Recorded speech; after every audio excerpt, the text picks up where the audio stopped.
दर पे आ गया हूँ, सर राह चलते चलते, सर राह चलते चलते, सर राह चलते चलते, तेरे दर पे आ गया हूँ, तेरे दर पे आ गया हूँ, सर राह चल। हम इस समय उत्तर प्रदेश के पीलीभीत में हैं और पीलीभीत में हम जहाँ खड़े हैं, हमारे पीछे जो आपको स्थान दिख रहा है, ये मोहम्मद मियाँ उर्फ मस्तान मियाँ का स्थान है। यहाँ पर सारे धर्मों के लोग आते हैं, जियारत करते हैं और उनको शिफा मिलती है। बताते हैं कि मोहम्मद मियाँ उर्फ मस्तान मियाँ का जन्म उत्तर प्रदेश के बरेली शरीफ में हुआ था। बचपन से इनके अंदर मस्ती सवार हुई और इनके पिता जो थे वो पेशे से हकीम थे।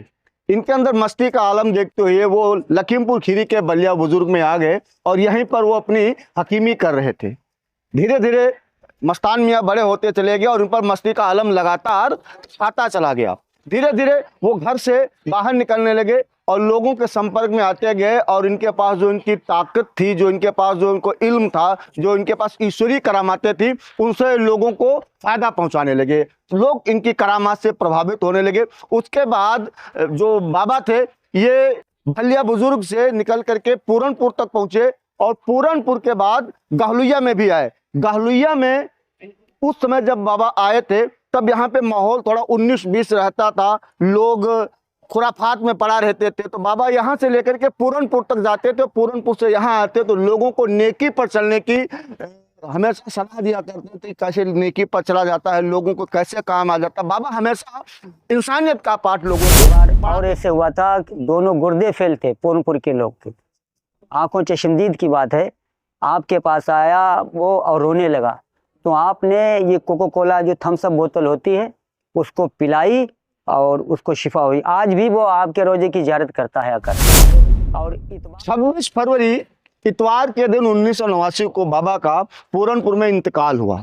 बाबा ने वहां पर पर्दा किया। गहलुइया शरीफ में भी उनके तमाम मानने वाले लोग थे जो उनके वहां पर बाबा के अंतिम दर्शन के लिए पहुंचे, उनको देखने के लिए पहुंचे थे। पूरनपुर के लिए भी हजारों की संख्या में वहां पर लोग थे।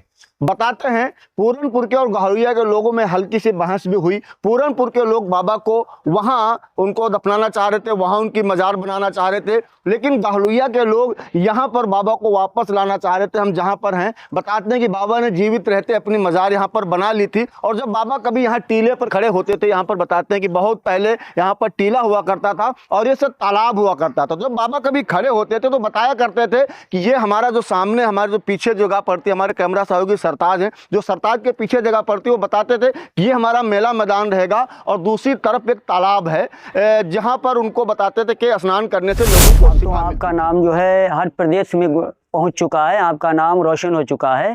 पूर्वांचल के लोग जो है ज्यादातर। पूरनपुर में जब बाबा ने पर्दा किया उसके बाद दोनों लोगों में जो असहमति की स्थिति आ गई, क्योंकि पूरनपुर को लोग चाह रहे थे कि बाबा का वहां पर उनका जो है दफन किया जाए, बाबा को उनके वहां पर लोग पहुंचे थे अंतिम दर्शन के लिए। जबकि गहलुइया के लोग चाह रहे थे कि बाबा ने चूंकि जीवित रहते अपनी एक यहाँ पे मजार बनवा दी थी, तो पूरनपुर के जो यहाँ के उनके चाहने वाले लोग थे वो बाबा को यहाँ लेकर आना चाह रहे थे।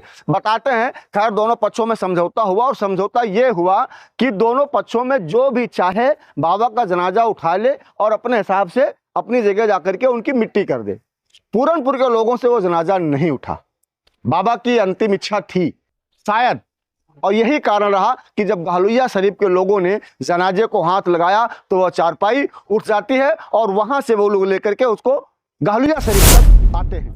बाबा का जनाजा पूरनपुर से गहलुइया के लिए चला तो बताते हैं रास्ते में एक ऐसा स्थान पड़ता था जहां पर मधुमक्खियों का छत्ता हुआ करता था। लोग उस रास्ते से निकलने में डरते थे, चूंकि जो कोई भी उधर से निकलता था मधुमक्खियां उसको डसती जरूर थी, अपने जहरीले डंक उनको मारती जरूर थी। लेकिन ये करामात बाबा की थी कि जब बाबा का जनाजा उधर से निकल रहा था और हजारों की संख्या में बाबा के चाहने वाले लोग उनके पीछे चल रहे थे, तो उन मधुमक्खियों का जो छत्ता था, मधुमक्खियां वहां से उड़ी और मधुमक्खियों ने ऊपर एक परत सी बना दी ताकि बाबा के जनाजे के ऊपर धूप ना लगे, और वो गहलुइया शरीफ तक आई और उस दौरान एक भी मधुमक्खी ने किसी भी व्यक्ति को नहीं डसा, जो कि सबसे बड़ी बाबा की ये करामात उस दिन देखने को मिली। आज स्थिति यह है कि यहाँ पर हजारों की संख्या में भीड़ लगती है, हजारों की संख्या में लोग आते हैं, यहाँ पर जियारत करते हैं। खास करके जो गुरुवार का दिन होता है, जिसको हम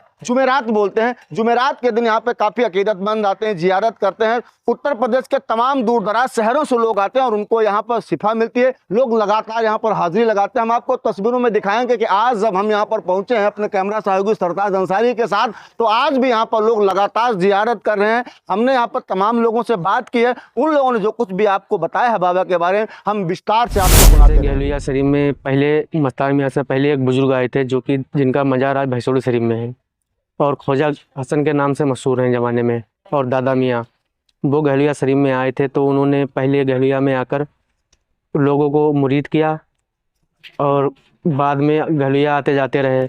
बाद में एक बार उन्होंने बताया कि आपके गहलुइया शरीफ में एक ऐसा अल्लाह का वली आने वाला है जिसका रोज़ा कई कोस दूर से चमकेगा और सारा गहलुइया चमन हो जाएगा उसके जलवों से।